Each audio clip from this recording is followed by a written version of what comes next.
Освен оценките на журито, отборите очакват и първите реакции на своите капитани. Майко! Мале, колко е красиво. Това е. Няма повече какво да искам от този екип. Рони, Миро, Кево, шапка им свалям. Поздравявам ги, те са страхотни. Още неща от реквизита. Еха. И още малко неща. Ти не се местиш тук.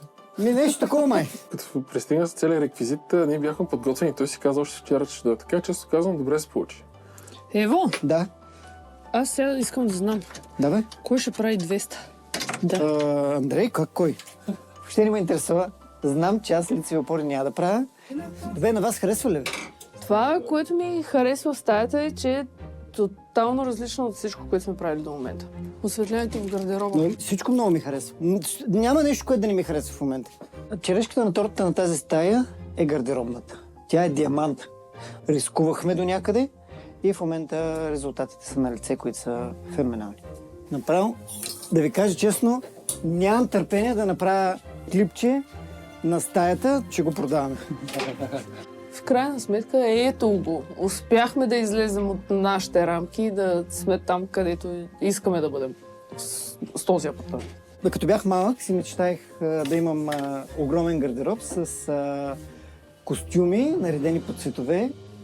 Има си стил. Той си подреден по цветове, си ги нареди, те тениски, те носи какво и връзките си изгъва и си му лечи, че той си е мераклия в това отношение.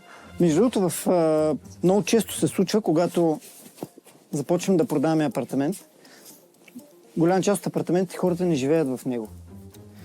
И ние трябва да почнем да го продаваме. Обаче, за да стигнем до продажбата, нали знаете, че апартамент, в който не се живее, Да. е много трудно. И много често носим реквизит. Купуваме някакви неща конкретно за апартаментите, цветя. Защото сега Мартин Сребров и Алекс Ковачев са много прави, че е важно в едно Купче.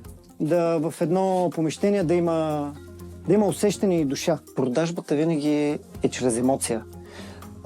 И това е едно от нещата, които и обучаваме, и сме обучавани на него, че когато продаваш, ти продаваш емоция, а ако влезнеш в една суха стая без абсолютно нищо, ти нямаш емоция. Благодарен съм им за всичко, което правят. Те влагат сърце и душа.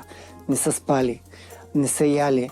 Освен това, че ние ставаме една много добре смазана машина, ние ставаме и приятели и ние ще бъдем приятели и занапред в времето, така че гордея с тях.